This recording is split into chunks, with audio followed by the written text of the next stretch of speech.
iso kiitos Darling Hämmehamsteri haasteesta. Koska olosuhteet on melko haastavat hevosteluun, niin mun on pakko pyytää avuksi yhtä toista hevosmiestä.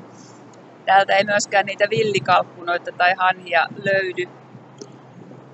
Marsalkka Mannerheim, suuri hevosmies, joka toimi ratsumestarina, johti Siittolaa, oli hevosten asiantuntija, osti hevosia armeijalle ja ratsasti muun muassa Aasian poikki Kiinaan vaivaset 14 000 kilometriä 2 vuoden aikana.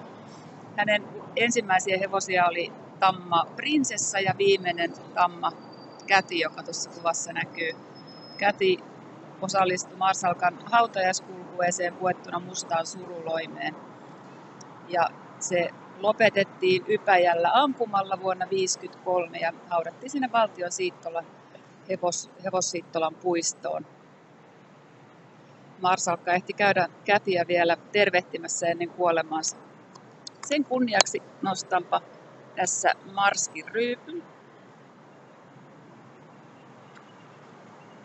Ja haastan seuraavaksi Gordinin Tomin ja Kenneth Breden, 2 suurta suomalaista hevosmiestä.